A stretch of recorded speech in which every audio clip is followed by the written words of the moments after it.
Hey guys, welcome to Boxing Squad for boxing news and views from around the internet. Izu Ugonoh has been upset in Poland, losing to relatively unknown and unheralded Lukasz Rozanski. He's a prospect who moves to 11-0. So this was a major setback for Izu Ugonoh. It was his long-awaited return and it's turned into a bit of a nightmare. So I'll go through the action and then on to a few thoughts and the what next, because obviously it's hard to see where Izu Ugonoh goes from here, losing at domestic level. Anyway, to the action proper. So Rozanski comes out the aggressor, and bear in mind here he's the much smaller fighter. Ugonoh has a big reach, 84 inches. Rozanski is pumping out a very snappy jab. He's finding the target. He's landing a few early body shots in round one. Ugonoh looks like he's trying to figure out what's really in front of him. The speed does seem to be troubling him. Rozanski is gaining confidence as the round wears on, often beating Ugonoh to the punch, lunging in with lead left hooks, really lunging in with lead left hooks, and also sort of whipping a right hand in from way back. The odd shot is landing, but he's getting off and landing more than Ugonoh. A clear Rozanski round. And it was a similar sort of theme in round two. Continuation of the first round, Rozanski pressuring Ugonoh, doubling the jab, making his way to the inside relatively easily and getting off his work. And it was quite curious that Ugonoh, the much bigger man, just giving up his height and reach advantages, just unable to stop the smaller man. I think the speed factor, the hand speed was troubling him, but he unable to stop him. When he was using his jab, it wasn't really used with authority. There wasn't much on it. And Rozanski just able to pretty much close the distance at will. Ugonoh unable to manage the range. Round three, it's becoming apparent Ugonoh just can't deal with Rozanski's hand speed very well.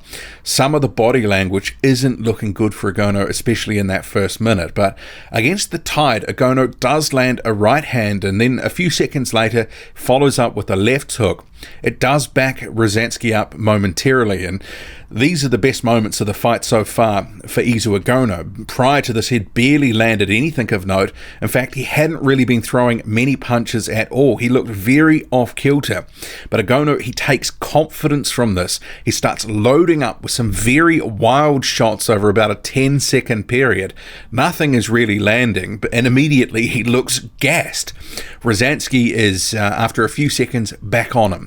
And there's an exchange where Ugonoh actually goes down, and the ref looks to rule it as a slip initially, but Ugonoh on his knee, bended knee, just doesn't get up. So the ref, considers the situation and decides to give him a count.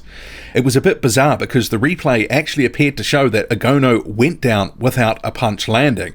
He seemingly was a bit off balance, but obviously when he was on his bended knee, he needed the respite, needed the break, and was prepared to take a count. He looked very gassed, and later in the round, not too much later, pretty much the same thing happens again. And this time Ugonoh does get up straight away, and it is ruled a slip the second time around. But it was the beginning of the end. These first three rounds, Ugonoh looks dreadful. Into the fourth, Rozanski continues to do what Rozanski has been doing in this fight. He lands a number of right hands. A couple of them were somewhat flush, but some of them were glancing blows. There is a left hook that is followed up, and that drops Ugonoh to his knees. Or seemingly he sort of dropped to his knees voluntarily, obviously wanted the respite. And then Rozanski, while Ugonoh is down on the canvas, he follows up with a right hand, hits him while his knee is on the canvas. Ugonoh sprawls out, pleading with the referee, but the referee is having none of it. He counts him out. It was a very similar situation to the Bogdan Dinu one against Kubrat Pulev earlier this year, where Dinu was down and Pulev nailed him on the canvas. And this is exactly the same scenario, very similar circumstances, somewhat controversial circumstances, and that obviously was the sort of final stanza of this fight. Ugonoh knocked out in the record books by Lukasz Rozanski here, but I have to say he was looking seemingly for a way out. This was a fight where he looked completely dreadful. He looked gassed after 3 rounds, and that incident of him getting punched, he looked like he was trying to take advantage of it. Remember also the Joseph Parker and Alexander Dimitrenko, when Dimitrenko was putting on the acting to try get the referee to disqualify Joseph Parker in that instance, and also the same with this one, same with the Dinu one. The referee didn't have it, no points deducted, no nothing. Ugonoh just counted out like Dimitrenko was. And yeah, so he drops to 18-2. Lukasz Rozanski, who's a 33-year-old prospect, moves to 11-0. And remember, he's a domestic guy, very little profile, very little buzz. Massive win for him in the context of his career.